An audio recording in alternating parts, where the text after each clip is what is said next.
Welcome into Payroll Connected, Canada's first and only fully automatic payroll processing software. This video tutorial will give you a brief overview on how to schedule your employees for work and how to prepare a payroll. However, if you like the software and want to go into more detail, then at the bottom of every page within the software is a link called Watch Video Tutorials. When you click on this link, it'll bring you to a library of videos that will go into further detail on how to configure your company, set up your employee records, more information on how to use the scheduler, as well as payroll running and finalization. So if you try the software and you like it, be sure to click on the Watch Video Tutorials link at the bottom of every page within the software and view these tutorials to ensure that your company is configured correctly, and you'll also get more information on how to use the software effectively. Now let's get started. You said that you like to enter start times and end times for your shifts, a proper schedule. To get started, you'll notice that the scheduler is set up like a book. Start in the top left and work yourself right and down, and by the time you get to the end, you'll have a shift entered for this employee. So to get started, choose the date that you want to start scheduling for. Note that this is the date that actual work was performed on. Then you can set the department and location, and lastly, adjust the employee that you want to schedule for. Next, we jump down to the shift duration. Times can be entered in either using military time, or else you can use a decimal place to enter in a fraction of an hour. So for instance, let's say they have a break at 10.5 hours, and let's say it goes to 11 a.m., and then you can enter in your end time as well. Now, an important thing to note is if you want to separate hours from minutes, you can, of course, reach for the semicolon, like this, or, for your convenience, you could use a forward slash as well to separate hours from minutes. We do this because a forward slash is on the number pad, so that way your hand has to move less to enter in the schedule.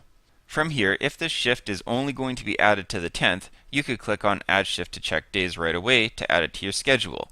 Or, if this employee has worked this shift on multiple days, you can go down to the Add Shift to Check Days calendar and put check marks in the days where this employee has worked this exact shift. You'll notice in the Add Shift to Check Days area that the current day that you're scheduling for is highlighted in green, and any statutory holiday is shown with a yellow background for your convenience. Then if we click on Add Shift to Check Days, it will add this shift to those days that we have selected. You'll see below that by default your viewing mode is set to daily view. This will show you all the shifts that you have entered in on this particular day that you have set for your scheduling for. Here you can edit or delete the shifts, and the information that it shows you is highly detailed.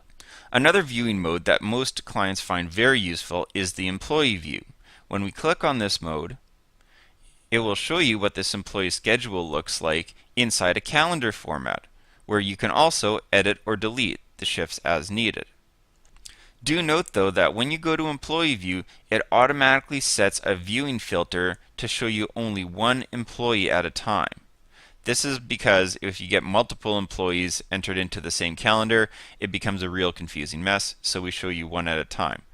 But be aware that when you switch back to Daily View, that this filter is still set to one employee, so if you want to see all your employees, simply click on this button again, and it will change to show you the schedules for all employees. Now let's finish up a schedule for this employee so I can show you what the payroll preparer looks like. So here we've already scheduled them for these days, so let's enter in a schedule for the 12th, 17th, 19th, 20th, and 21st. So we'll change the date to the first day we want to schedule for, which is the 12th.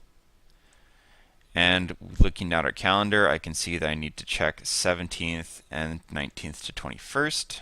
17th, 19th to 21st. And we will enter in an additional shift for this employee. A few extra notes on when entering times. If you enter in the starting hour and select whether it's AM or PM, all the times after that will automatically be set to the appropriate time period. So for instance, if we start at 3 p.m., then if we enter in 7:15 for the end time, the system will automatically know that it's 7:15 p.m. And when we click on Add Shift to Check Days, we can now see that our entire schedule has been created for this employee. So now let's prepare their payroll and see what it looks like. To do a payroll prepare, click on Management and set the pay period end date as well as the day on which that they will actually be receiving their paycheck. And then when you click on Submit Date, it will use that schedule for the employee to create a timesheet and a payslip for them. To see what the timesheet looks like, click on View Timesheet, and this will produce a very detailed document where you can easily see every shift the employee worked, their regular hours, overtime hours if they earned it, and also if they qualify for statutory holiday pay. The other document is, of course, their payslip. And this will show you a very detailed payslip, and this is exactly how their actual payslip will look if you finalize the payroll as it is now. All the money they earn is on the left-hand side as positive numbers, and all the money that is being taken off is on the right-hand side as negative numbers. It also shows you, of course, their net pay and vacation information. If this payroll was how we liked it, we could put a check mark here saying that we've reviewed the payroll, and then move on to finalization. Here is where you can choose if you want to email the payslip directly to them, or else you could uncheck this box if you want to print them out and hand it to your employees yourself. However, at this point, how about we add another employee to this payroll run? So we go back to Scheduler, and we'll go back to the time we were scheduling for, which was the 10th, and we'll just quickly add another employee, we'll add myself in this case, to this calendar. We'll choose a start time of 8 o'clock, a half-hour break in the middle, and then we'll end the day at 4:30. Once again, we can choose what days we want to schedule for. And you'll notice that down in the calendar, our shifts are gone because this employee, Evan, does not yet have a schedule. And if you remember right, our filter has been set to only show the employee that we have selected. However, if we click on Add Shift to Check Days, we can now see that my schedule has been added.